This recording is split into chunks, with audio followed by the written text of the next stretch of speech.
Prevention of sexual harassment, we call it POSH in short. Yes. In India हमारे पास law है prevention of sexual harassment of woman at work place. Yes. Yes. So POSH हमारा 2013 में आया. हम Okay. आज़ाद हुए 47 में. निर्भया हुआ था, उसके बाद आईपीसी में बहुत सारे चेंजेस हुए. हाँ. उसी तरह विशाखा एक ऐसा जजमेंट था जिसने कंसाइंस ऑफ नेशन हिलाई थी.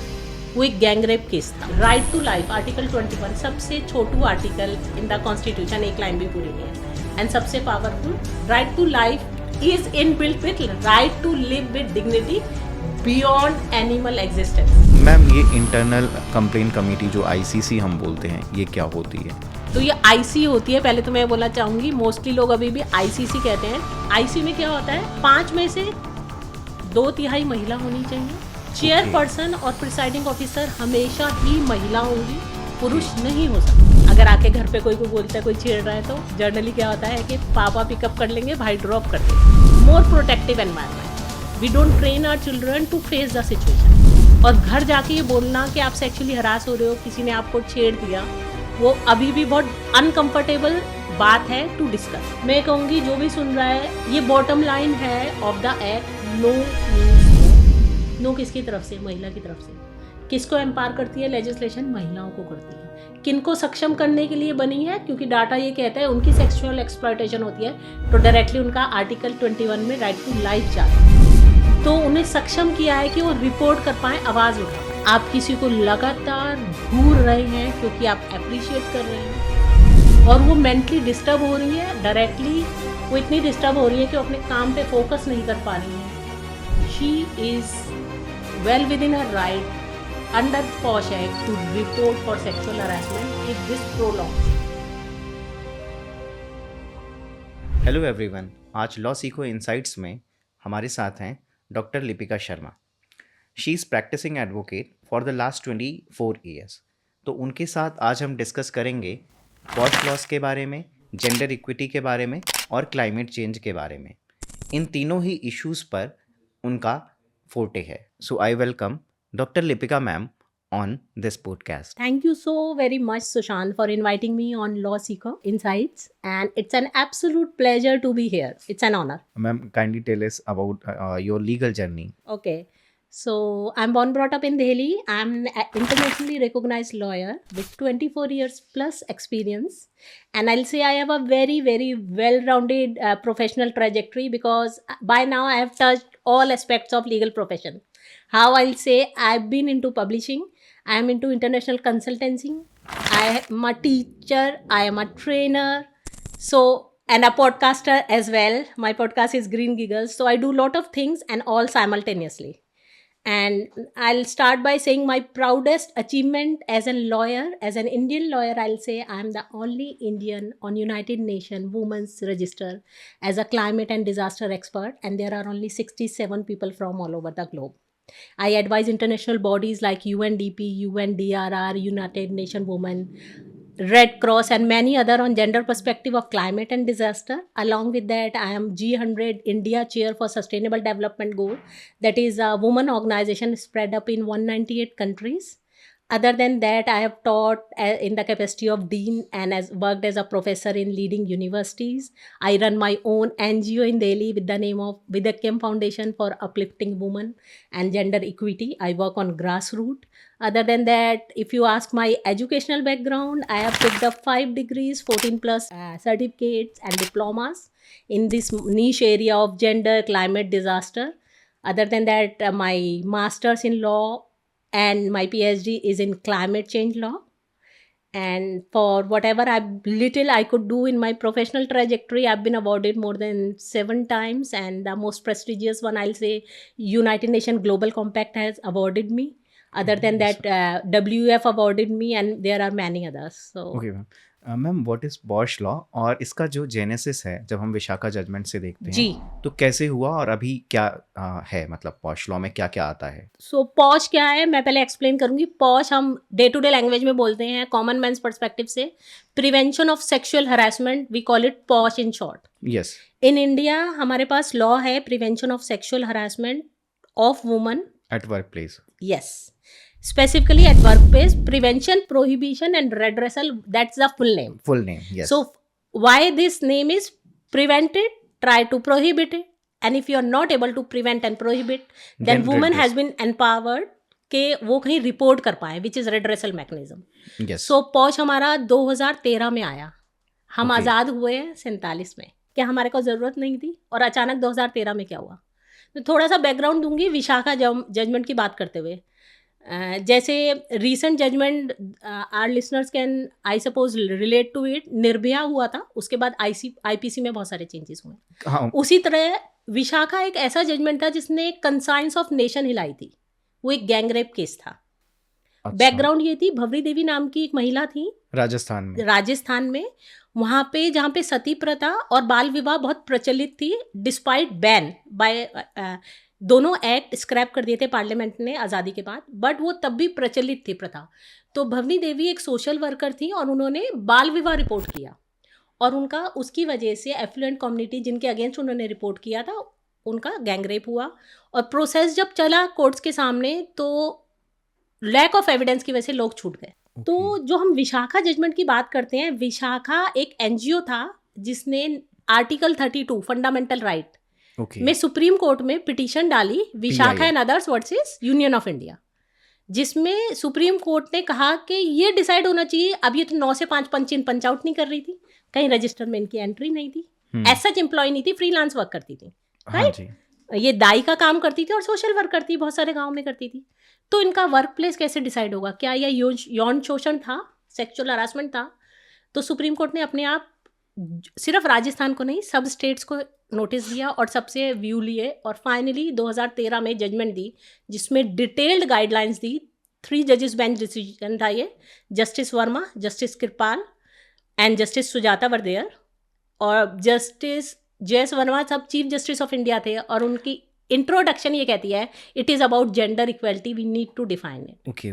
1997 में जी जजमेंट जब आई. उसके बाद अपील हुई, रिव्यू हुआ, फाइनली एक्ट आते आते 2013 में तक हो गया, गजट नोटिफाई हुआ एक्ट. ओके जी. तो मैम इसमें फिर क्या है, मतलब जैसे ठीक है ये है, तो क्या गाइडलाइंस, जैसे विशाखा गाइडलाइंस थी, विशाखा में डिटेल गाइडलाइंस थी, और उन गाइडलाइंस के बेसिस पे कोर्ट ने ये कहा कि this is a question of gender equality and equity, fundamental right. Supreme court ने कहा आर्टिकल 14, आर्टिकल 15, 19, 1G और 21 ये इंपॉर्टेंट आर्टिकल है जो बेसिक है फंडामेंटल राइट का, मूलभूत अधिकार जो हम सभी को हैं as a citizen of this country. तो ये इनबिल्ट है इन मौलिक अधिकारों में.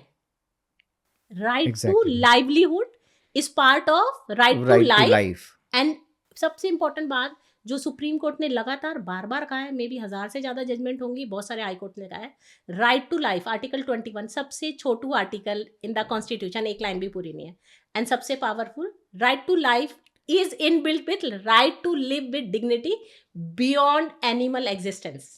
Exactly. वही सुप्रीम कोर्ट ने इसमें अफर्म किया, और वो गाइडलाइंस देते हुए सेंटर को डायरेक्टिव्स दिए कि आपको इस पे एक्ट बनाना चाहिए, क्योंकि और 50% ऑफ द पॉपुलेशन है. अगर नेशन ने ग्रो करना है तो हम उस 50% पॉपुलेशन से राइट टू लाइवलीहुड नहीं ले सकते.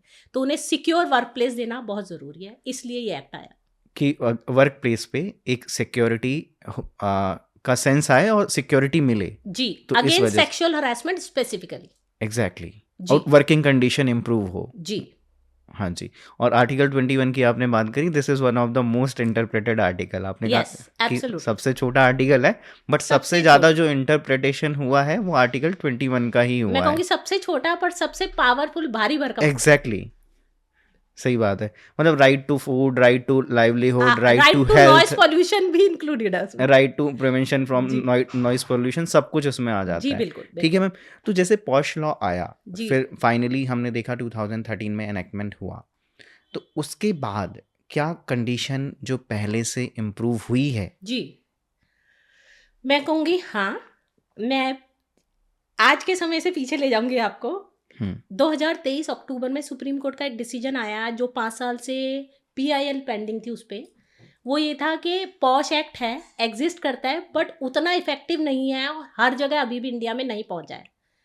तो उस PIL पे अक्टूबर 2023 में ही सुप्रीम कोर्ट ने डिसाइड किया है और डायरेक्टिव दिया सेंट्रल गवर्नमेंट और सब state ministries, women and child development ministry and chief secretaries of the state should ensure the compliance at grassroots level.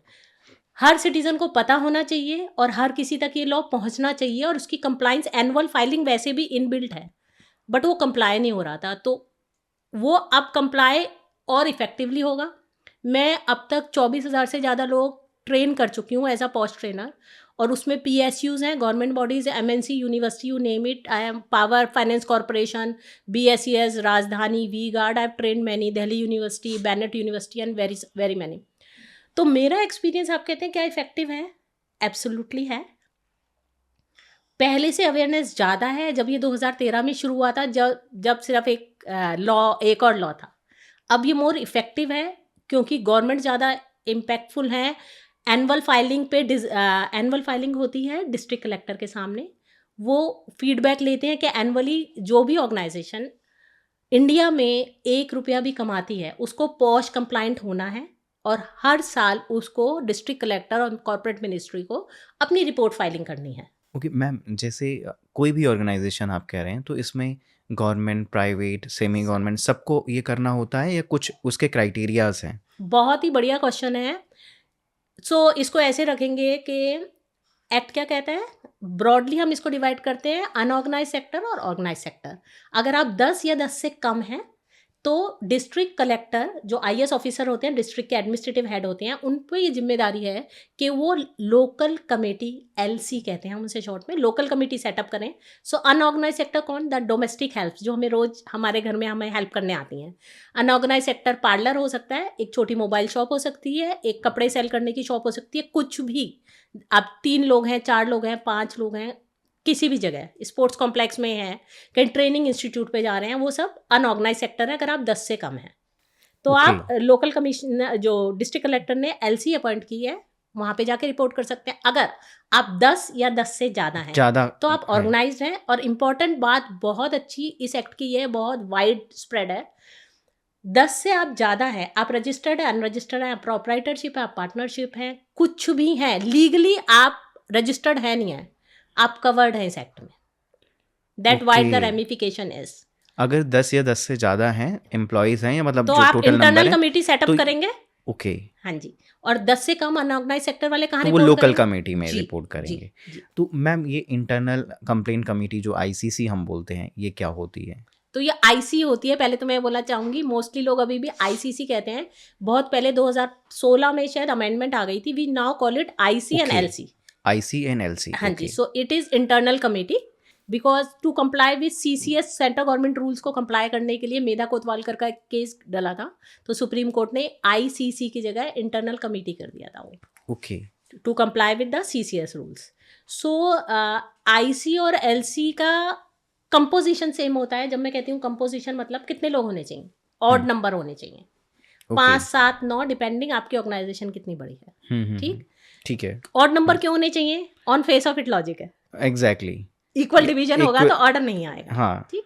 तो इसलिए 5, 7, 9 करके ऑड नंबर में होने चाहिए. ये committee within the organisation होती है. कमेटी की सबसे अच्छी बात क्या है, पार्लियामेंट ने बहुत ही अच्छा लॉ बनाया है. और मैं यहाँ पे रुक के ये कहना चाहूँगी, टाइटल कहता है prevention of sexual harassment of women at work place, of women. Still it's very gender balanced, and I'll say it's, with the interpretation of courts, it has almost become a gender neutral. मैं discuss करूंगी क्यों. हाँ जी. क्यों? औरतों का title क्यों है? क्योंकि डाटा यही कहता है कि औरतें सेक्सुअली ज़्यादा एक्सप्लॉइट होती हैं. सो लॉ इज डायनामिक, और लॉ तभी बनता है जब मेजोरिटी को रिक्वायरमेंट है. 2 लोगों के लिए लॉ नहीं बनता है. तो मेजोरिटी डाटा ये बताता है, इसलिए प्रिवेंशन ऑफ सेक्सुअल हरासमेंट. ये जेंडर न्यूट्रल क्यों है? जस्टिस JS वर्मा ने विशाखा केस में ही कहा था, ये जेंडर इक्वलिटी की बात है. जिन्होंने जजमेंट डिलीवर किया, जिन जजेस ने, उनके मुंह से भी यही आया. IC में क्या होता है, मैं जो कह रही थी बहुत रिमार्केबल बात है, 5 में से 2/3 महिला होनी चाहिए. चेयरपर्सन और प्रिसाइडिंग ऑफिसर हमेशा ही महिला होंगी, पुरुष नहीं हो सकते. अब ये बड़ा जेंडर बायस लग रहा है कि अरे यार औरतों को ही तो फेवर कर रहे हो और आप कह रहे हो जेंडर न्यूट्रल है. नहीं, लॉजिक है. ये जिस तरीके का टैबू इशू है सेक्सुअल हरासमेंट, और ये हमें देखना चाहिए इंडियन बैकग्राउंड में. जो हमारी ग्रूमिंग है, हम आज भी अपनी बच्चियों को ऐसे बड़ा करते हैं, ये सहन कर लो, ये अवॉइड कर लो। अगर आके घर पे कोई बोलता है, कोई छेड़ रहा है, तो जनरली क्या होता है कि पापा पिकअप कर लेंगे, भाई ड्रॉप कर देगा। More protective environment. We don't train our children to face the situation. और घर जाके ये बोलना कि आप सेक्सुअली हरास हो रहे हो, किसी ने आपको छेड़ दिया, वो अभी भी बहुत अनकंफर्टेबल बात है टू डिस्कस, राइट? तो पार्लियामेंट ने इंश्योर किया, जब कोई महिला ये हिम्मत जुटाए कि वो सेक्सुअल हरासमेंट रिपोर्ट करे, ओके। तो वो इतनी कॉन्फिडेंट हो कि उसने, अगर वो सच में रिपोर्ट किया है, झूठी रिपोर्टिंग नहीं है, तो वो कंफर्टेबल फील करे कि वो जो उसके साथ हुआ है वो बता पाए। वो एक इंसिडेंस या एक से ज़्यादा इंसिडेंट्स हुए हैं, वो कंफर्टेबली बता पाए। अब इसको ऐसे लीजिए, अगर 5 में से 3 महिला और 2 पुरुष नहीं हो, 3 पुरुष या 4 पुरुष और 1 महिला हो, तो कोई महिला पहले तो रिपोर्ट नहीं करेगी। रिपोर्ट करेगी तो बता नहीं पाएंगी with the comfort. So that's why it was ensured कि महिलाएं ज़्यादा हो, प्रिसाइडिंग ऑफिसर महिला हो। But again parliament was very wise, I will से, उन्होंने बैलेंस मेंटेन किया कि ये जो एलसी और आईसी होती क्या है, आईसी में क्या होगा, मैनेजमेंट के लोग होंगे, एम्प्लॉयज होंगे, बट एक एक्सटर्नल मेंबर होता है, मेरे जैसा कोई वकील या जो एनजीओ में काम करता हो जिसको वुमेन इशू की नॉलेज हो, ताकि बैलेंस मेंटेन रहे। नहीं तो मैनेजमेंट मैनिपुलेट करके जो उसको ऑर्डर चाहिए वो ले लेगी। So there has to be one external member in the composition. ठीक है, हाँ जी।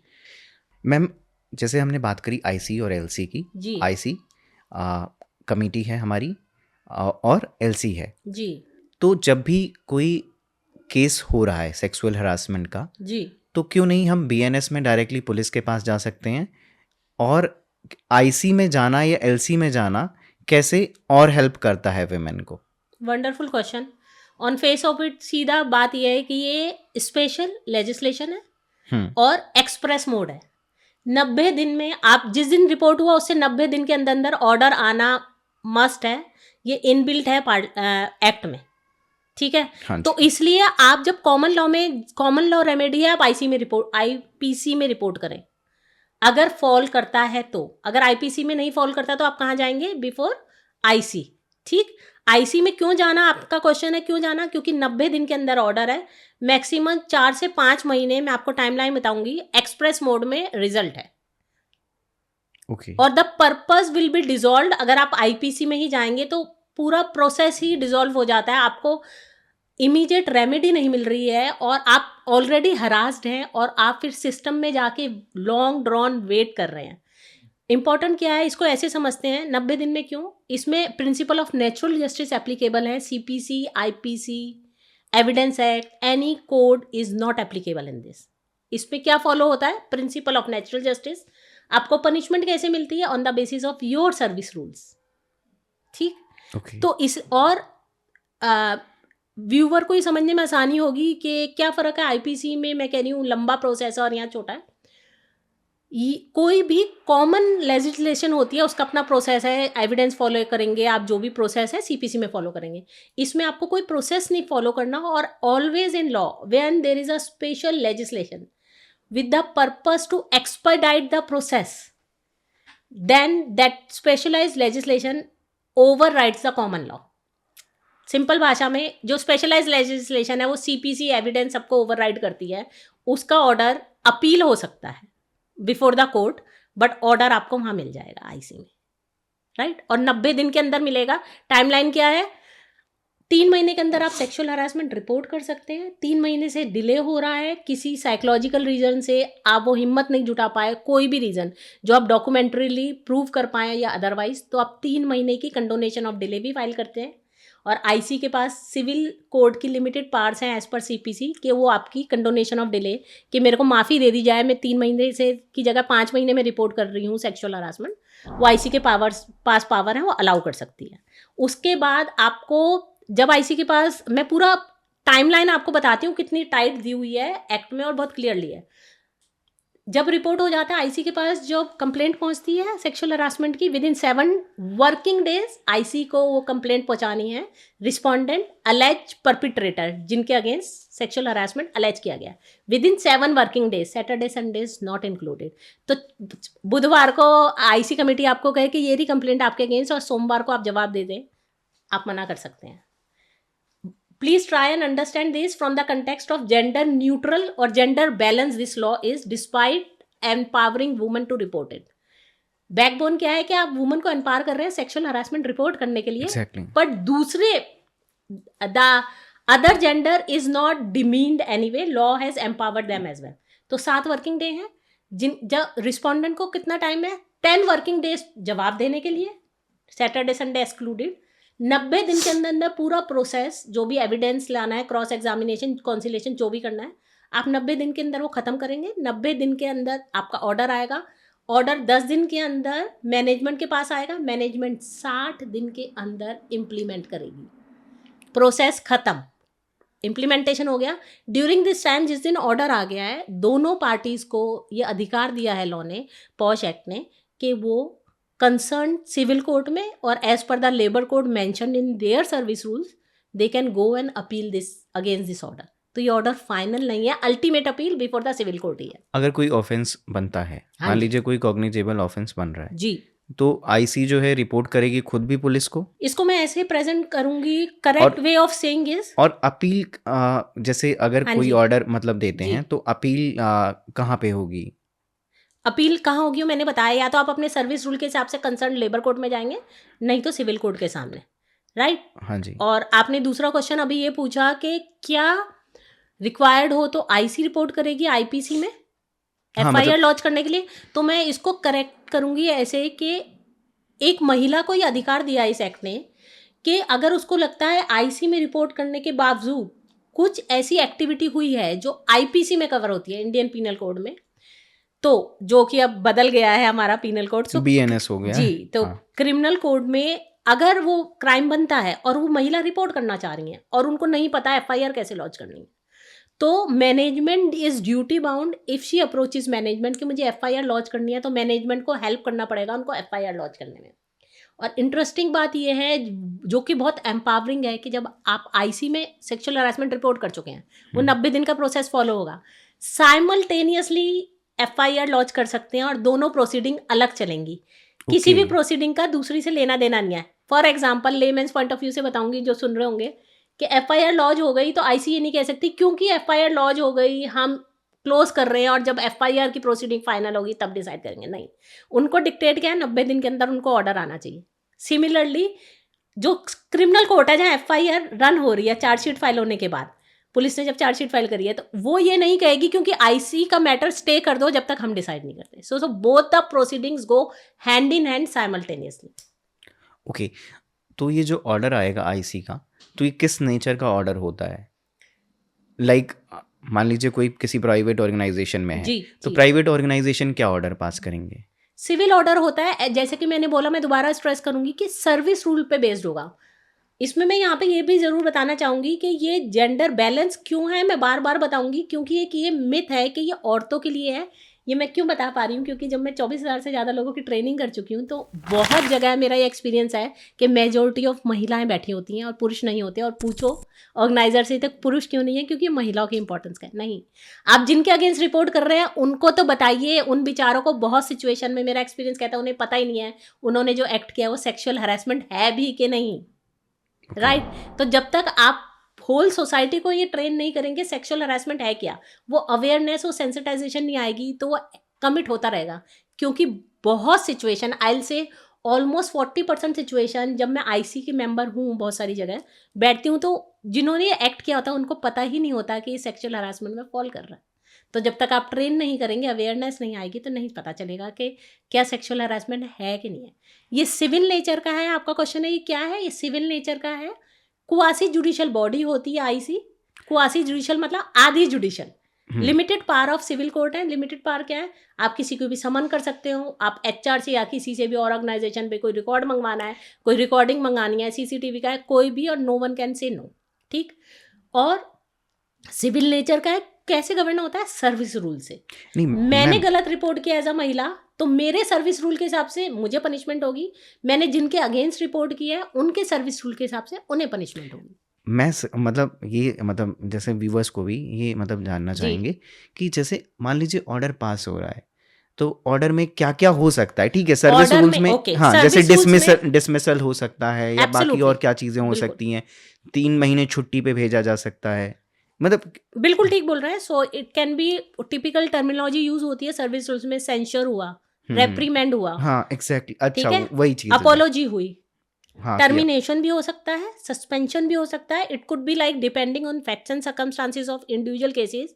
आपके सर्विस रूल में जो लिखा हुआ है, सर्विस रूल्स क्या होते हैं? अगर आप सरकारी महकमे में काम करते हैं तो आपको सीसीएस रूल्स होते हैं, सिविल सर्विस रूल्स, उस स्टेट के भी सिमिलर होते हैं। और आप प्राइवेट सेक्टर में तो जनरली आपके ज्वाइनिंग लेटर के साथ 2-3 पेज जो होते हैं वो आपके हुँ, सर्विस रूल्स होते हैं, और एचआर आपको बताता है ज्वाइनिंग पे। तो उन रूल में ये सब टर्मिनोलॉजी यूज होती है। उसके अलावा आपकी इंक्रीमेंट रुक सकती है, आप टर्मिनेट हो सकते हो, आपका डिमोशन हो सकता है, आपका ट्रांसफर हो सकता है, all depending what all is mention in your service किसने रूल्स। एंड प्लस किस नेचर का ऑफेंस बन रहा है? ऑफेंस किस लेवल का है, उसमें क्या बनता है। आजकल एमएनसीज और कॉर्पोरेट सेक्टर में बहुत कॉमन है कि आपको काउंसलिंग के लिए भी भेज देते हैं। हुँ, और बहुत सारे कॉर्पोरेट्स के सीएसआर की वजह से अपने एनजीओज हैं, उसमें आपको वॉलंटरी वर्क के लिए भी भेज देते हैं। तो डिपेंड करता है किस तरीके, किस लेवल का ऑफेंस प्रूव हुआ है। ओके। हाँ जी, मैम ये तो जैसे ही रहा कि थोड़ा बहुत सिविल नेचर का है, जी, मतलब जो ऑर्डर वो पास कर रहे हैं ऐसे, जी, मान लीजिए सेंसर हो गया, रिप्रीमेंड हो गया, जी, अपॉलॉजी हो गया, जी। और ये चीज़ जैसे मैंने एक बार पूछ भी ली है, एक बार फिर से दोबारा मतलब बताएं हाँ, प्लीज। हाँ जी, क्लैरिटी हो जाए। तो अगर इन सब के साथ साथ कोई ग्रेव नेचर का ऑफेंस पता चल रहा है, जी। देन आईसी बाउंड होगी कि वो जाके रिपोर्ट करे पुलिस को। अगर मान लीजिए बीएनएस में मतलब कोई ऑफेंस बन रहा है, या पुराना जो आईपीसी था उसमें कोई ऑफेंस बन रहा है, तो रिपोर्ट करना होगा, बिकॉज आप वो वहाँ पर तो रेप्रीमेंड से या बाकी सारी जी, चीज़ों से नहीं चलेगा जी, काम। जी। तो मेरा उसका ये जवाब ये है कि स्ट्रिक्टली जो लेजिस्लेशन है, पॉश एक्ट है 2013, उसमें ऐसा कुछ मेंशन अच्छा, नहीं नहीं है। है। यहाँ क्योंकि आपने ये बात पूछी है, तो मैं आईसी और उस महिला के अधिकार को जिसको एम्पावर किया इस लेजिस्लेशन के लिए एक छोटी सी बात करूंगी, जो मेरे ख्याल से बहुत क्रूशियल है समझने के लिए। आईसी, आपके क्वेश्चन का जवाब मेरे हिसाब से नहीं है। आईसी अपने आप इनिशिएट नहीं करेगी on the written request of the female. If she wants to lodge an FIR, IC should do it. ठीक है। दूसरी बात, एक बहुत इंपॉर्टेंट प्रोसेस है कॉन्सिलिएशन। कॉमन मैन को अगर कॉन्सिलिएशन समझ नहीं आता, दो लोगों के बारे में कॉमन मैन के पर्सपेक्टिव से बता रही हूँ, दो लोगों के बीच में कोई डिस्प्यूट है और वो डिसाइड करते हैं कि हम दोनों आमने सामने बैठ के ये रिजॉल्व कर सकते हैं, तो उसे कॉन्सिलिएशन कहते हैं। पॉश में कॉन्सिलिएशन कैसे होता है? महिला ने रिपोर्ट किया और उनको लगा कि कॉन्सिलिएशन में जाके हम मैटर फिनिश कर सकते हैं। One thing very important from POSH perspective, everything in writing, no verbal, nothing verbal. आप वर्बली रिपोर्ट नहीं कर सकते, everything has to be in writing. तो महिला को लगता है कि कॉन्सिलेशन में चले जाना चाहिए था, शायद उनकी इंटेंशन नहीं थी, मुझे ऐसे लगा, फॉर वट एवर रीज़न। तो उनको रिटर्न रिक्वेस्ट करनी पड़ेगी कॉन्सिलेशन के लिए आईसी से, और वो पुरुष जिनके अगेंस्ट उन्होंने रिपोर्ट किया और वो महिला आईसी के सामने बैठेंगे और डिसाइड करेंगे।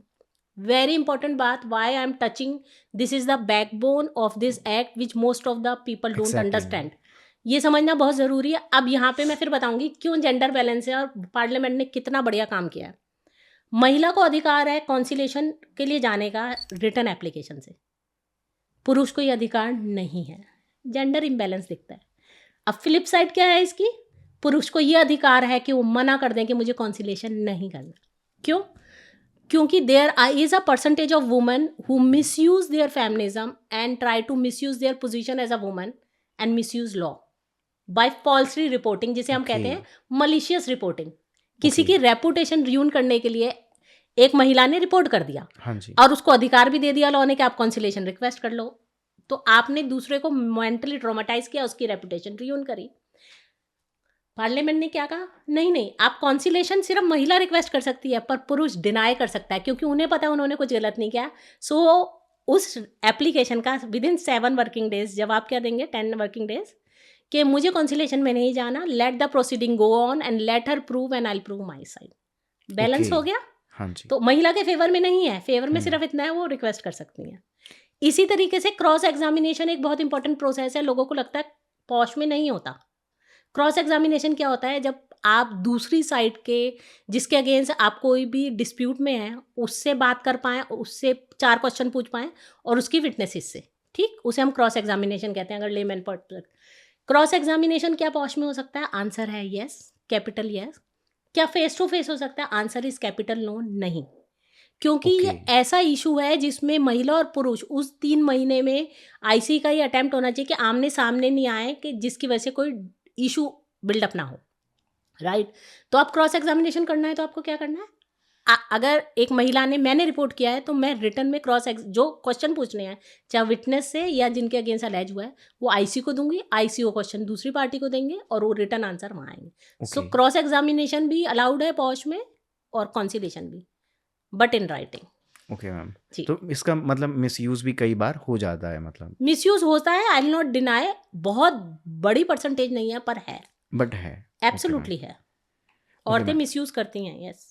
तो जैसे हमने देखा कि पॉश एक्ट आया, हमने हमने ये भी बात करी कि 1947 में हम आज़ाद हुए, हमारा कॉन्स्टिट्यूशन का कमेंसमेंट जो है 1950 में शुरू हो गया, जी और उसके इतना बाद टाइम लगा, जी और फाइनली 2013 में जी हमारा एनेक्टमेंट हुआ। जी। तो उसके बाद मतलब जब हम अभी देखते हैं तो अभी प्रेजेंट सिचुएशन क्या है, मतलब वर्किंग वुमेन की at work places? So whatever my exposure is obviously major in metros, मैं ऑल ओवर इंडिया ट्रेनिंग करती हूँ, अभी रिसेंटली मुंबई भी करके आई हूँ। मेरा एक्सपीरियंस ये कहता है मेजर सिटी में, बड़ी सिटीज़ में बहुत अवेयरनेस है, रेगुलरली सेशन होते हैं, और उसकी वजह मैंने आपको बताया कि एनुअल कंप्लाइंस करनी है, हाँ, कंप्लायंस आपको करनी है एनुअल तो। रिपोर्ट फाइल करनी है। एनुअल रिपोर्ट में आप क्या करते हैं कि आपने कितने कि ट्रेनिंग सेशन किए, आपने ओके, आईसी को ट्रेन किया नहीं किया, आपके कितने केस रिपोर्ट हुए, कितने केस पेंडिंग है, कितने केस 90 दिन में आपने ख़त्म किए और नहीं। तो आपको एनुअल फाइलिंग करनी है, तो एक प्रेशर रहता है जिसकी वजह से कंप्लाइंस है। But my understanding when I talk to people in community और अदर ट्रेनर्स, तो बहुत ग्रास रूट पे जाएंगे तो अवेयरनेस लेवल बहुत कम है, ओके, अंडरस्टैंडिंग कम है। बहुत रिसेंटली मैं ISTD, जो इंडिया का सबसे पुराना ट्रेनिंग इंस्टीट्यूशन है, उससे एसोसिएटेड हूँ, उनकी ट्रेनर हूँ। वहाँ पे मैं रिसेंटली अभी ट्रेन किया 1 महीने पहले, वो BT कॉटन करके फार्मर कम्युनिटी से जो डील कर रहे हैं एनजीओज, उनसे किया। ओके, तो वो कहते हैं उन्हें कुछ पता ही नहीं और बहुत कॉमन है वहाँ पे सेक्सुअल एक्सप्लॉयटेशन। तो awareness level at grass root, question answer to your question is कम है, जिसकी वजह से जो मैंने शुरू में कहा कि 2023 की जो PIL का ऑर्डर आया है, going forward I am sure इस ईयर में काफ़ी इंप्रूवमेंट होगी, क्योंकि supreme court has taken note of this. Okay ma'am. Ma'am कोई और एनेक्डोट्स जैसे आप कुछ बता सकते हैं जिससे और लोगों को थोड़ा क्लैरिटी हो? तो इसमें सबसे इम्पॉर्टेंट बात सुशांत, जब मैं ट्रेनिंग भी करती हूँ और जो सुन रहे हो उनको 2-3 चीज़ें समझनी बहुत ज़रूरी है। मैं थोड़ा सा टाइम लेके बताना चाहूँगी। सबसे इम्पॉर्टेंट बात समझना ये ज़रूरी है कि सेक्सुअल हरासमेंट क्या चीज़ है, हाँ जी। वर्क प्लेस क्या चीज़ है, ठीक है? हुँ, हु कैन रिपोर्ट वो हम डिस्कस कर चुके हैं, ये बैकबोन है ऑफ दिस एक्ट, ठीक? हुँ, एनेक्डोट से पहले मैं एक चीज़ बोलूँगी which everyone can understand and relate to. Amitabh Bachchan ji की एक पिक्चर आई थी पिंक, और उनका एक डायलॉग बहुत वायरल हुआ था, नो मीन्स नो। मैं कहूँगी जो भी सुन रहा है, ये बॉटम लाइन है of the act, no means no. No किसकी तरफ से? महिला की तरफ से। किसको एम्पावर करती है लेजिस्लेशन? महिलाओं को करती है। किनको सक्षम करने के लिए बनी है? क्योंकि डाटा ये कहता है उनकी सेक्सुअल एक्सप्लॉयटेशन होती है, तो डायरेक्टली उनका आर्टिकल 21 में राइट टू लाइफ जाता है। तो उन्हें सक्षम किया है कि वो रिपोर्ट कर पाएँ, आवाज़ उठा पाएँ। तो नो किसका? पर्सपेक्टिव किसका? नज़रिया किसका? महिला का। एक बहुत ही प्यारी 3 मिनट की बहुत छोटी सी यूनाइटेड नेशन वुमन की क्लिप है जिसका नाम है नज़रिया। मैं एनकरेज करूँगी व्यूअर्स वो देखें, उसमें आपको बेसिक समझ आ जाएगा। पुरुष, जो मैंने कहा कि उनकी ट्रेनिंग ज़रूरी क्यों है, कि हम इंडियन सराउंडिंग्स में जैसे ब्रॉटअप किए जाते हैं, हम लड़कों को बहुत अलग तरीके से बड़ा कर रहे हैं, हम अपनी बेटियों को बहुत अलग तरीके से और बेटों को अलग तरीके से। जब तक हम उन्हें ह्यूमन बींग जैसे ग्रो अप नहीं करेंगे ना, तो सेक्सुअल हरासमेंट का लाइन हमेशा ब्लर रहेगी। तो सेक्सुअल हरासमेंट है क्या? Sexual harassment can be verbal, non verbal and physical, ठीक? मैंने क्या बोला? Non verbal as well. तो सेक्सुअल हरासमेंट का सिर्फ टच से लेना देना नहीं है। आप किसी को लगातार घूर रहे हैं क्योंकि आप अप्रिशिएट कर रहे हैं, और वो मेंटली डिस्टर्ब हो रही है, डायरेक्टली वो इतनी डिस्टर्ब हो रही है कि वो अपने काम पे फोकस नहीं कर पा रही हैं। She is well within her right under POSH act to report for sexual harassment if this prolongs. दूसरी, बहुत कॉमन बात कर रही हूँ जो लोगों को समझ आ जाए। कॉम्प्लीमेंट करना बहुत अच्छी बात है, but unwelcome compliment is sexual harassment. आप किसी को बोलें आप साड़ी में बहुत अच्छी लग रही हैं, आपका शॉर्ट हेयर कट अच्छा लग रहा है, आप उस वीकेंड पार्टी में वेस्टर्न ड्रेस में अच्छी लग रही थी, एंड द फीमेल से thank you, she is comfortable in taking your compliment, on the other side she frowns at you, वो जगह अवॉइड करती हैं, नेक्स्ट टाइम आपको अवॉइड कर रही हैं, मीटिंग में आपके साथ नहीं बैठना चाह रही हैं, आप जहाँ भी हैं वो अवॉइड कर रही हैं। उन्होंने नहीं बोला आपको, उन्होंने थैंक यू भी नहीं बोला, ठीक, पर उनको वो कॉम्प्लीमेंट कंफर्टेबल नहीं लगा। So compliments, unwelcome compliments are also sexual harassment if you continue doing it. एक बार ही किया और उनके बिहेवियर से, उनके गेस्चर से, विदाउट सेइंग हर नो, आपको समझ आ गया कि शी इज अनकंफर्टेबल और आप ये कंटिन्यूसली कर रहे हैं, ये सेक्शुअल हरासमेंट है। She is been empowered under the law to report it, okay ma'am. Right. एक दूसरी इंपॉर्टेंट, क्योंकि वर्क प्लेस की बात है, एक बहुत कॉमन चीज जो हर ऑफिस में होती है, you come too close to a person, आप लैपटॉप पे काम कर रहे हैं, डेस्कटॉप पे, आपका कलीग है, बॉस है, कोई भी है, मेल काउंटर पार्ट, एक महिला काम कर रही है, आपने डिस्कस करना है, आप उनके पास बहुत क्लोज आके बिल्कुल उनके ऊपर गिर के उनके लैपटॉप पे समझा रहे हैं, आपने वो लाइन क्रॉस कर ली to come very close to her, और उन्होंने अपनी चेयर पुल कर ली, वो खड़ी हो गई। नेक्स्ट टाइम आप जब भी आ रहे हो, आपके आने से पहले खड़ी हो जा रही है, उन्होंने मुंह से आपको कुछ नहीं कहा। ये हमारी इंडियन ग्रूमिंग है, हम उस तरीके से अपनी बच्चियां बड़ी नहीं कर पा रही हैं कि वो रिएक्ट कर पाएँ। It's difficult to talk and say at home, so it's all the more difficult workplace पे जहाँ आपकी जीविका जुड़ी हुई है। उसकी क्या इम्प्लीकेशन होगी? मेजोरिटी 90% महिला का रिएक्शन होता है, मुंह से नहीं बोलती हैं। आप लगातार ये कर रहे हैं, this is sexual harassment, please understand. Sexual harassment छूना नहीं है, ये कॉम्प्लीमेंट भी हो सकता है जो अनवेलकम है। नॉन वर्बल, आप सिर्फ स्टेयर कर रहे हैं, आपका किसी पे क्रश है, गुड इनफ। प्रपोज करेंगे एक बारी, कोई भी एक एक्टिविटी एक बारी करें और महिला ने मना कर दिया है और आप रुक गए, वो सेक्शुअल हरासमेंट नहीं है, depending on the level of activity, until unless you get so physically close. अगर आप उनके या तो गेस्चर से या बोलने के बाद भी वो कंटिन्यू कर रहे हैं, वो सेक्शुअल हरासमेंट है। Compliments are sexual harassment. So the backbone of this act is, एक लाइन में समझना चाहेंगे तो, महिला का नजरिया, अगर महिला आपके कॉम्प्लीमेंट से भी परेशान हो रही है तो सेक्शुअल हरासमेंट है। सो और डोंट एक्सपेक्ट, मैं आईसी में बैठ के लोग कहते हैं मैडम ने मना नहीं किया था, तो मैडम ने हाँ भी नहीं कहा था। Exactly. वो आपको समझ आया, as grown up we understand. Extra, एक इंपॉर्टेंट बात बहुत जरूरी, extra marital affairs are common in India at work place, we should accept and admit it, right. तो उस सिचुएशन में क्या, extra marital affair, there are cases कि 3 साल भी चला है, 5 साल भी चला है, 2 साल भी चला है, और उसके बाद महिला सेक्सुअल हरासमेंट रिपोर्ट कर रही हैं, तो पुरुष कहते हैं ये मिसयूजर है। अब इसको समझना बहुत ज़रूरी है, क्योंकि ये बहुत क्रूशल इशू और ये होता है। I have set in IC जहाँ ये एक्स्ट्रा मैरिटल अफेयर वाले केस में सेक्सुअल हरासमेंट रिपोर्ट हुआ था, महिला ने अपनी कंप्लेंट में एडमिट किया कि हमारा एक्स्ट्रा मैरिटल अफेयर था, इतने टाइम तक था, और उसके बाद I never wanted to continue, I told him clearly. अगर ये म्यूचुअल ग्रोन अप रिलेशनशिप है, both the genders are aware what they are doing, एक भी पार्टी डिसइंटरेस्टेड है at any point of time और वो मना कर देती है, उसके बाद आप उसे कंटिन्यूसली परस्यू और परसुएट कर रहे हैं, वो सेक्सुअल हरासमेंट है। आप नहीं कह सकते कि मेरे 5 साल के रिलेशनशिप थे, अब कैसे मना कर दिया। You don't have a fundamental right on other persons desires, right. So respect that boundary. तभी मैं कह रही हूँ नजरिया किसका, लेजिस्लेशन में ऑब्जेक्टिव पढ़ेंगे तो नजरिया किसका, महिला का, आपका नहीं। तो इसलिए ट्रेनिंग पुरुषों की बहुत ज़रूरी है, बहुत सारी चीज़ें, क्योंकि हमारी ग्रूमिंग ऐसी है, हम वो लिबर्टी ले लेते हैं, ये चलता है, होता है, ये तो ठीक है, नॉर्मल है। ये नॉर्मल नहीं है अगर वो उस महिला जिसके साथ आप वो एक्टिविटी और बिहेवियर कंटिन्यू कर रहे हैं। Even the abusive language which is in Delhi, born brought up in Delhi, which is very common, and subconsciously we speak abusive language and we don't acknowledge it. अगर आप महिला, आपके साथ कलीग बैठी हैं और आप लगातार बार बार ये कर रहे हैं, तो वो भी एक तरीके से हरासमेंट है, सेक्सुअल हरासमेंट। ये समझ, ये बहुत छोटी सी न्यूएंसेस है जो आप एनेक्डोट कह रहे हैं, हाँ एग्जैक्टली, ये वर्बल है और आप उनको भी अब्यूज नहीं कर रहे हैं, आप अपने कलीग्स में बात कर रहे हैं, but you are so loud कि शी कैन हेयर और वो फोकस नहीं कर पा रही है, और लगातार हो रहा है, तो आप इनडायरेक्टली, इसे कहते हैं क्रिएटिंग एन होस्टाइल एनवायरनमेंट। कि हाँ आप जो वर्क प्लेस है वहाँ जी। पर ऐसा एनवायरनमेंट क्रिएट कर दें कि उनका उनके काम करना काम मुश्किल करना हो। ही मुश्किल हो जाए। और दूसरा होता है ब्रॉडली हम कहते हैं सेक्सुअल हरासमेंट क्विड प्रो क्वा, लेन देन। ओके। मैं आपको ड्रॉप कर दूं मेट्रो तक, 15 मिनट कॉफ़ी पी लेते हैं, कुछ भी नहीं कर रहे, अब वो महिला इंटरेस्टेड नहीं है, आप रोज पूछ रहे हैं, सेक्सुअल हरासमेंट है। ओके।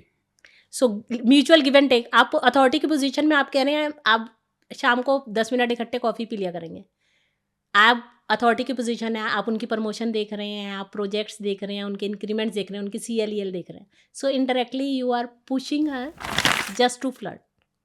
आप टच नहीं कर रहे हैं, आप कुछ एडवर्स कमेंट भी नहीं कर रहे हैं, आप इनडायरेक्टली कर रहे हैं। So what I am trying to say, indirect behaviour also can be sexual harassment.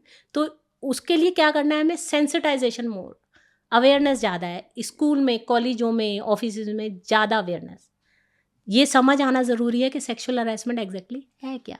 Ma'am problem ही यही है, अवेयरनेस नहीं होती। बिल्कुल अब जैसे नहीं। मैं लॉ, जब तक मैंने लॉ नहीं किया था जी जी तब तक मुझे ये पता भी नहीं था कि ऐसा भी कुछ है। जी और मैं मतलब यूजी मैंने अपनी कर ली, मैंने अपनी जी इंजीनियरिंग करी थी इससे जी पहले, तो जी मैंने वो कंप्लीट कर लिया। जी बट कभी किसी ने, मतलब हमारे साथ गर्ल्स भी थी, तो किसी ने उनको भी सेंसिटाइज नहीं किया, नहीं किया। ना कोई ऐसी वर्कशॉप हुई। अब ऐसा हो गया होगा कि अब ज़्यादा चीज़ें प्रेवलेंट है, अब ज़्यादा प्रेवलेंट है। मैं आपको बोलूँ, मैं लास्ट ईयर में कम से कम मतलब जो 20 से ज़्यादा इन्फोर्समेंट है। वर्कशॉप किए हैं यूनिवर्सिटीज़ में। एग्जैक्टली तो पहले ये बिल्कुल भी नहीं था, जी, तो ये तो है। Which is good, which is good. Exactly and that's why I am clarifying, जो सुनेंगे ये पॉडकास्ट मैं चाहती हूँ वो समझे। और ये ना, मुझे ये लगता है, मैं जब ट्रेनिंग करती हूँ, कि ये वर्क प्लेस की बात नहीं है, ये हाँ। मेरे आपकी बात है, ये सोसाइटी की बात है।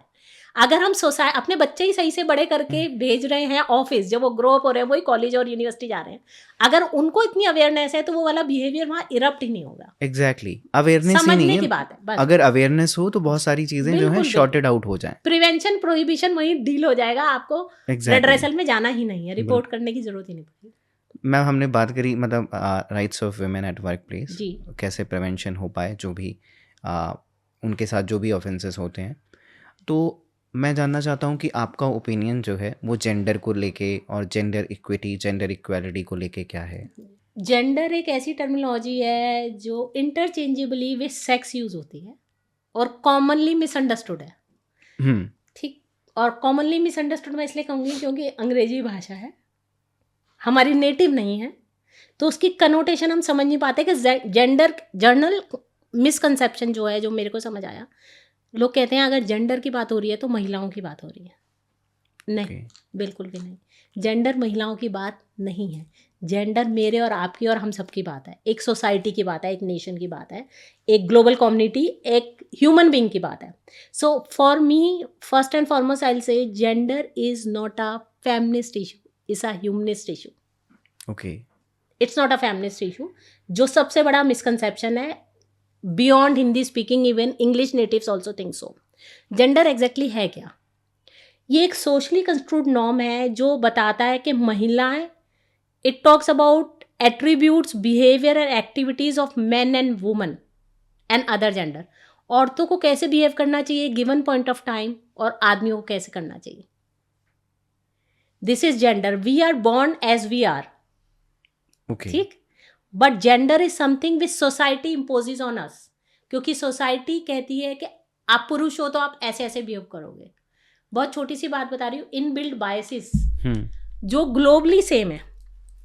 आपका बच्चा हो घर में छोटा, 4-5-6 साल का टोडलर, उसके किसी दोस्त का बर्थडे है, लड़की का बर्थडे होगा तो आप क्या लेके जाएंगे? आप बारबी सेट लेके जाएंगे, आप किचन सेट लेके जाएंगे, ऐसी चीज़ें, आप डॉल लेके जाएंगे। इनबिल्ट बायस की बात कर रही हूँ मैं, जो बिना सोचे कर रहे हैं हम, जो हम एक्नॉलेज नहीं करते। और आप लड़के का बर्थडे होगा, वही 5 साल के लड़के का, तो आप क्या लेके जाएंगे? माचो टॉयज, गन्स, एग्जैक्टली ये होता है, कार्स। इनबिल्ट बायस क्या है अब इसमें? इनबिल्ट बायस ये है कि हम बच्चे को सबकॉन्शियस में फीड कर रहे हैं कि आप लड़के हो तो आप ये चीज़ें हैंडल कर सकते हो, आप लड़की हो तो किचन आपका एरिया है, आप सॉफ्ट रहो। ये इनबिल्ट बायस है। We are growing up our children in this way, we don't grow them up as human beings. तो क्या है वो इनबिल्ट बायस बड़े होके, आप जो हम पॉश की अभी बात कर रहे हैं, वो आपके वर्क प्लेस पे भी रिफ्लेक्ट होता है कि मैं बाउंड्री क्रॉस कर सकता हूँ as a female, she has certain limitation.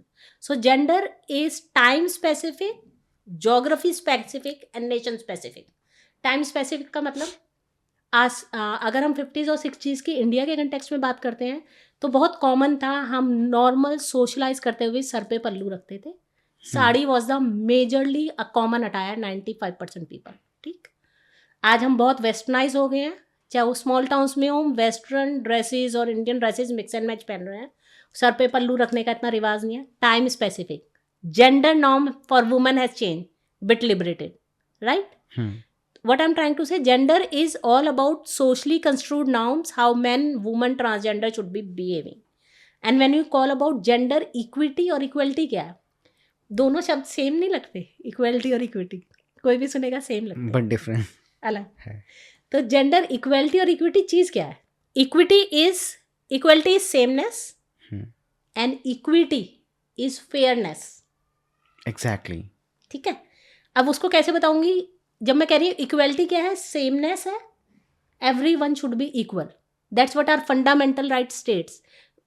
I will very proudly say as an Indian, हम सबसे बड़ी पॉपुलेशन है, हमारा सबसे बड़ा थिक रिटन कॉन्स्टिट्यूशन है और हमारा कॉन्स्टिट्यूशन जेंडर न्यूट्रल है.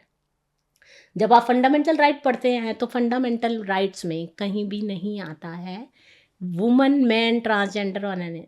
Everywhere you'll see the word 90% of the constitution person or individual. Exactly. Leaving few chapter on schedule which are specifically for tribals or specific reasons, they specifically mention certain genders. Otherwise gender neutral है. fundamental right chapter उसकी सबसे बड़ी व्याख्या है. So और तो constitution भी हमारा जेंडर इक्वलिटी की बात करता है. जब मैं कहती हूँ sameness, that doesn't mean men, woman, transgender or any other binary becomes same. No, it's just giving them equal opportunities, rights and duties, treating everyone same. इसको एक लाइन में फिर ये बोलूँगी कि इसका मतलब ये है कि आदमी और औरत, men and women's right, duty and responsibility will not be dependent whether they are men, woman or transgender or any other binary. Correct? अब इक्विटी पे आ जाइए. इक्वलिटी, इक्विटी स्पेलिंग बहुत थोड़े से डिफरेंट है. क्या चीज़ है इक्विटी? इक्विटी क्या है? मैंने क्या बताया? फेयरनेस. फेयरनेस मतलब to create certain situation for marginalise people for whatever reason. Social reason से, कल्चरल रीजन से, रिलीजियस रीजन से, जोग्राफिक रीजन से आप मार्जिनलाइज हो गए, आपको वो अपॉर्चुनिटीज़ नहीं मिली, आप उस लेवल पे नहीं आ पाए कि आप इक्वलिटी पे आए. तो आपको पहले फेयर ट्रीटमेंट, फंडामेंटल राइट की जब हम बात करते हैं, we create, you can not, I will put it like this, you can not treat mangoes and oranges likewise. Exactly. You have to create different situation to empower people to bring them to the level of equality, right? तो positive discrimination कहते हैं हम. Fundamental right की हम जब बात करते हैं तो पॉजिटिव डिस्क्रिमिनेशन क्या होता है? जब आप कुछ सोसाइटी के पीपल को जो मार्जिनलाइज है, चाहे वो वुमन हो, चाहे वो गर्ल हो, in our society tribals, schedule caste and OBC हम कहते हैं, अदर बैकवर्ड क्लासेस, उनको आप स्पेशल प्रिविलेजेस दें, पॉजिटिव एडवांटेज दें, which could be a disadvantage for the common man. It may reflect like, but you are trying to bring them to level of equality. Reservation. So equity क्या है? Reservation है. Affirmative action एक तरीके से. Absolutely yes. वही जिसकी हम बात करते हैं जी, कि सबको मतलब फेयरनेस के साथ ट्रीटमेंट मिले. So equality is sameness and equity is fairness. And सबसे बड़ा एग्जांपल लेमैन पर्सपेक्टिव से, रिजर्वेशन इज इक्विटी. एग्जैक्टली. जो सबको समझ आता है. हाँ जी. अब मैम आपने जैसे क्लाइमेट और इन्वायरमेंट के एरिया में भी बहुत काम किया है जी.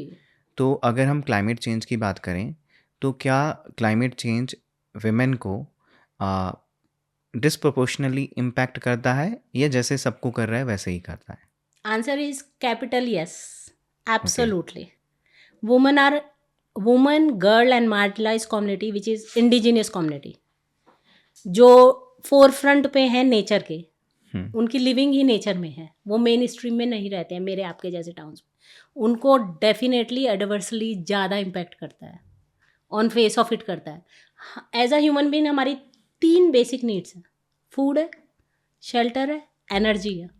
एनर्जी की जब मैं बात कर रही हूँ तो आप इन एरियाज़ में जो डिज़ास्टर और क्लाइमेट हिट होते हैं वहाँ क्या है, लकड़ी है, कोयला है, खाना बनाने के लिए, गर्मी के लिए, किसी भी तरह से, और energy.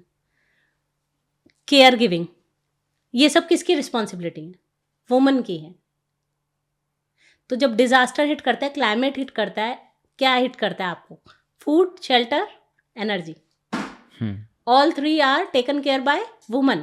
Caregiving Exactly. responsibility of home, all household chores, looking after elderly, everything has to be done by them. So displacement में सबसे ज़्यादा डिसएडवांटेज पोजीशन में वुमन है। बिफोर आई मूव फॉरवर्ड, मैं बहुत छोटा सा आपको एक डाटा बताऊंगी जो कि यूनाइटेड नेशन का है। यूनाइटेड नेशन की वेबसाइट पे है। जो आपने क्वेश्चन किया क्या औरतों को ज़्यादा हिट करता है, उसका आंसर मैंने बोला हाँ, क्योंकि ये थ्रेट मल्टीप्लायर है। हम जब क्लाइमेट चेंज की बात करते हैं वो थ्रेट मल्टीप्लायर कहते हैं उसे। यूएन वेबसाइट क्या कहती है? During times of drought and erratic rainfalls rural woman work harder, walk farther and spend more time securing income and resources for their families. Okay, मैंने फूड, शेल्टर, उसकी बात करी। बहुत इंटरेस्टिंग बात आगे क्या कहता है United Nation, this can also expose them to increase risk of gender based violence.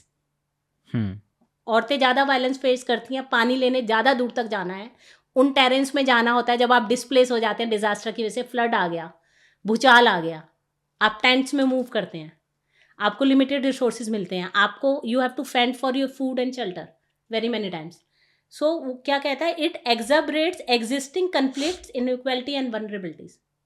तो डिज़ास्टर और क्लाइमेट जो ऑलरेडी एग्जिस्टिंग इनइक्वालिटीज़ की हम ऑलरेडी बात करते हैं, सोसाइटी कैसे ग्रो अप करती है, डिज़ास्टर और क्लाइमेट सिचुएशन में वो ज़्यादा बढ़ जाती है, क्योंकि आप ज़्यादा वनरेबल हो जाते हो, क्योंकि you are expose to the outside world more which is not secure because you are displaced to a new zone. उसके बाद एक आप डाटा सुनेंगे तो हैरान हो जाएंगे। यूएन वुमेन आगे क्या कहता है? When extreme weather disaster strike, women and children are 14 times more likely to die. 14% ज़्यादा औरतें और बच्चे मरते हैं, लड़कियां मरती हैं। क्यों? Because they don't have resources, internet connections, mobiles उनके पास कम है। जब आपके पास स्केयर सिटी है तो परिवार के हर आदमी के पास नहीं होगा, उनके पास इंफॉर्मेशन कम है।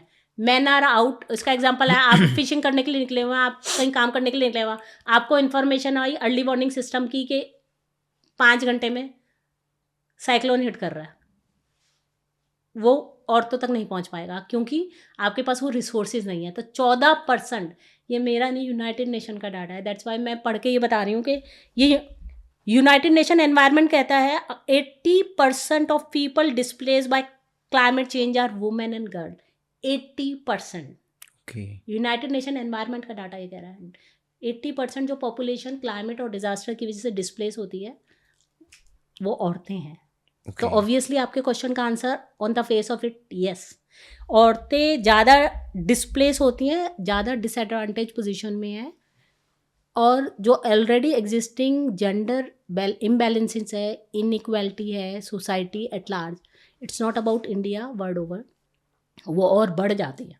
और ऑन फेस ऑफ इट सबसे पहले क्या होता है? ह्यूमन ट्रैफिकिंग बढ़ेगा, जेंडर बेस्ड वायलेंस बढ़ेगा, हाइजीन के इशू होते हैं, आपको मेंस्ट्रुअल इश्यूज होते हैं, availability of every kind of things which जो हम बात करके आए हैं, certain resources are required on the basis of gender, that is about fairness.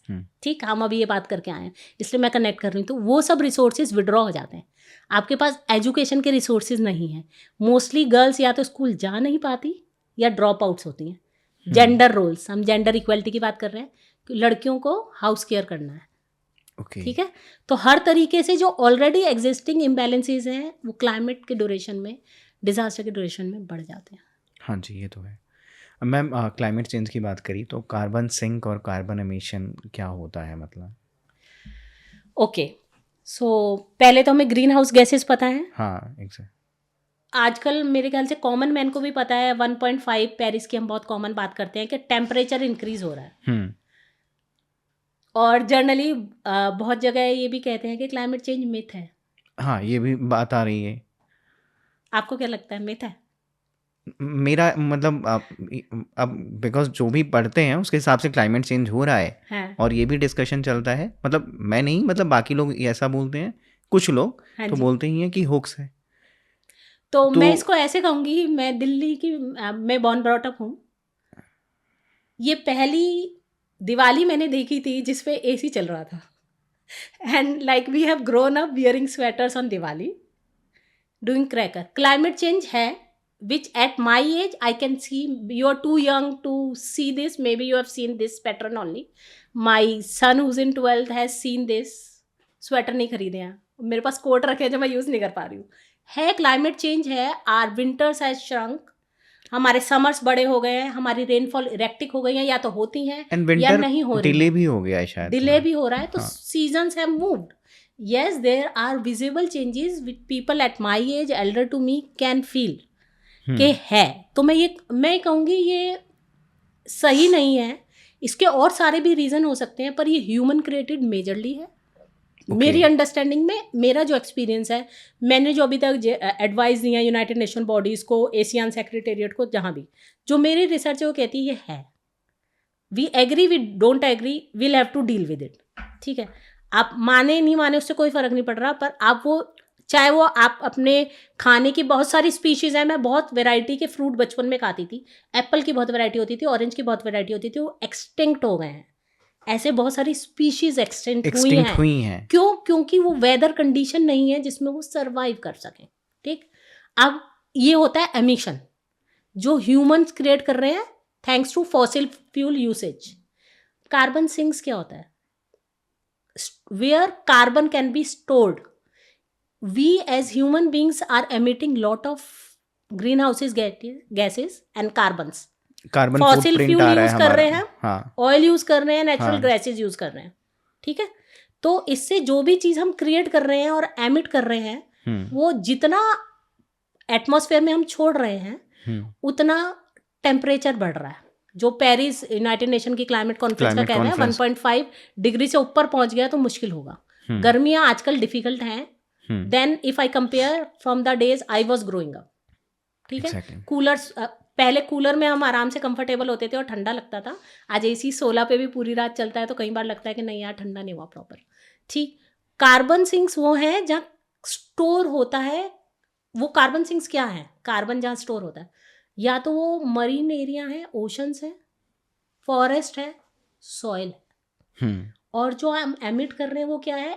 Exhaust होने वाले नेचुरल रिसोर्सेज हैं। ऑयल है, कोल है, नेचुरल गैस है। हम इनको यूटिलाइज कर रहे हैं जो थोड़े टाइम में एग्जॉस्ट हो जाएंगे, और we are burning it lot and lot of carbon emission. We need to store it to ensure के टेम्परेचर मेंटेन रहे, to reduce heating and to avoid extinction of food varieties, animal existence, because it's a complete food change. Interesting fact ये है कि हम human beings, हम धरती पे नहीं रुक रहे हैं, even we are spoiling the water which are major carbon sinks.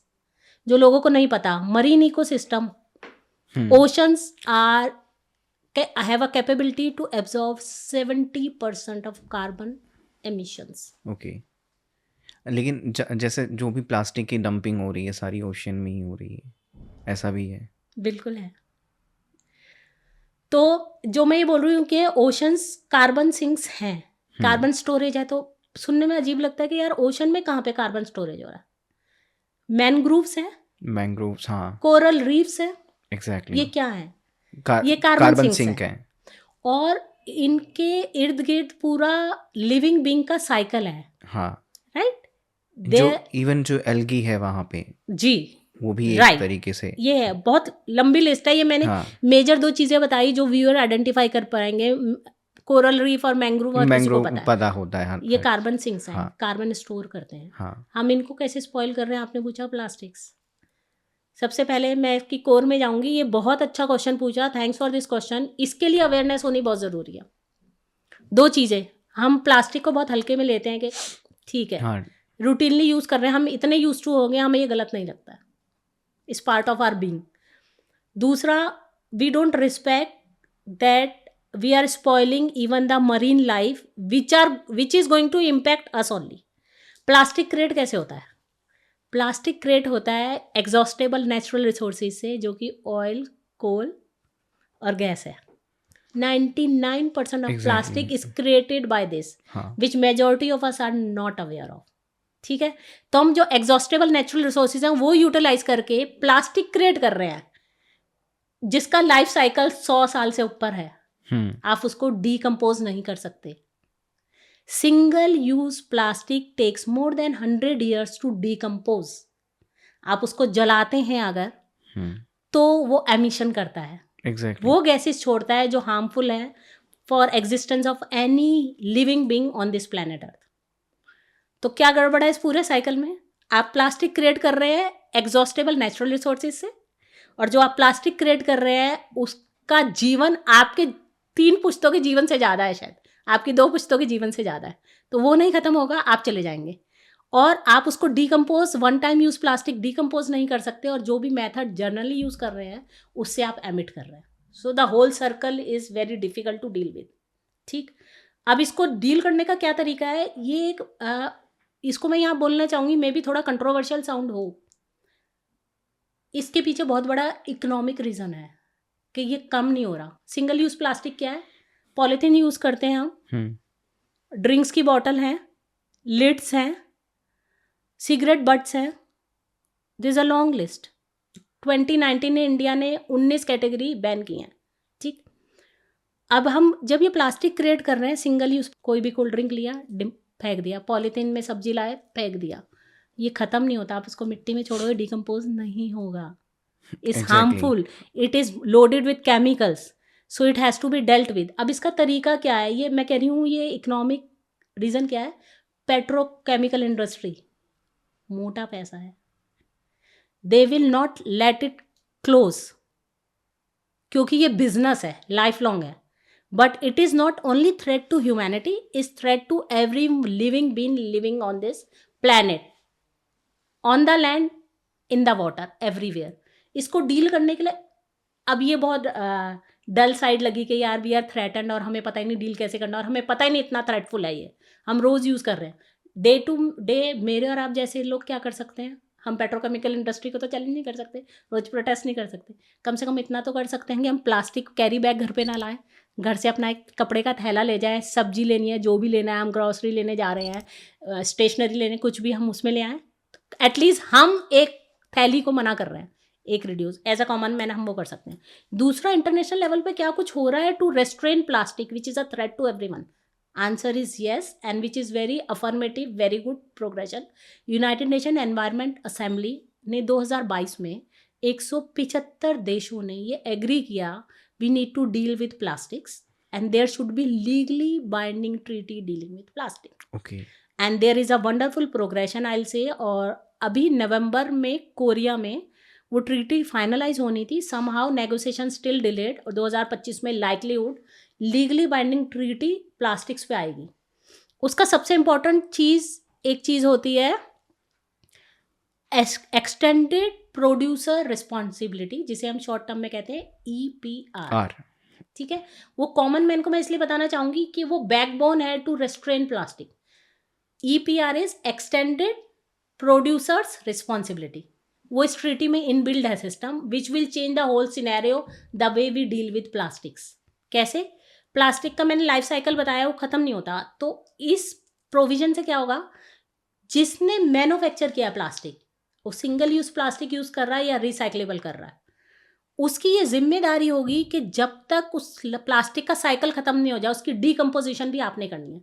आपने कोला की बॉटल क्रिएट करी या किसी भी कोल्ड ड्रिंक की करी, आपने वो बॉटल मैन्युफैक्चर करी है, तो उसकी डीकम्पोजिशन की जिम्मेदारी आप पे है. Every filing legally you will be duty bound to ensure the cycle end, और आप उसको डीकम्पोज सस्टेनेबल तरीके से करेंगे. जिस दिन ये इफेक्टिव हो गया, इसका इम्पैक्ट क्या है? अब मैं मैन्युफैक्चरर हूँ, मेरे करोड़ों रुपए खर्च हो रहे हैं क्रिएट करने में, और मैं उससे 4 गुना प्रॉफिट ले रही हूँ. बट EPR आते ही क्या होगा कि मेरी जिम्मेदारी है, मुझे किसी भी कंट्री में वो गया है, I have need to have agencies, या तो मैं वहाँ पे डीकम्पोजिशन सस्टेनेबल सेटअप करूँ या अपनी कंट्री में लाऊँ, पैसा खर्च होगा. तो मैं सिंगल यूज प्लास्टिक मैन्युफैक्चर करने में पैसा खर्च करने की जगह किस में करूँगी? अब R&D में, रिसर्च एंड डेवलपमेंट, कि सस्टेनेबल प्लास्टिक क्रिएट करूं जिसको डिस्कम्पोज करना ज़्यादा आसान हो, ताकि मुझे जगह जगह या तो अपने सेटअप नहीं करने पड़े एग्जैक्टली। सिंगल यूज प्लास्टिक के लिए, या उन्हें वापस ला के नहीं decompose. This is a wonderful going forward when it will come. Innovations होती हैं, AI बहुत सारे इनोवेशंस हुए, तो इस EPR का ये फायदा होगा, फिर इनोवेशन होगी और हम प्लास्टिक रिड्यूस करेंगे, और अगर प्लास्टिक क्रिएट करेंगे तो ऐसा करेंगे जिसका डिकम्पोजिशन ईजी हो, जिसका लाइफ साइकिल छोटा हो, विच इज़ वेरी वेरी रिक्वायर्ड। क्योंकि हम ओशन पॉल्यूट कर रहे हैं, एज अ टूरिस्ट हम जाते हैं, सबसे ज़्यादा टूरिज्म कहाँ होता है? रिवर्स में, ओशंस में, and you go drink enjoy your life and डम थिंग्स देयर। उसका इम्पैक्ट क्या होता है? आप वहाँ के लिविंग बींग उसको खा लेते हैं मिस्टेकिंगली, कार्सिनोजेनिक होती हैं, आपका लिवर अब इम्पैक्ट करता है, आपकी breathing, everything, and it chokes even the coral reefs, mangroves, उनकी ग्रोथ डायरेक्टली इम्पैक्ट करता है, वो ब्रांचेस टूटती हैं, हर जगह अड़ता है plastic, and it's difficult to collect plastic from the bottom of oceans and water bodies. तो वो जब वन टाइम यूज रिड्यूस होगा, सस्टेनेबल होगा, going forward the things will be better. Okay, ma'am. Thank you for joining us and thank you for such an insightful discussion. It's absolute pleasure and I am really really grateful for this opportunity. Thank you, आपने मुझे बुलाया और मुझसे बात करी, और मैं वो कुछ बातें बता पाई जो कॉमन मैन को जनरली पता नहीं है। I hope I could make it a clear point. Thank you for the opportunity.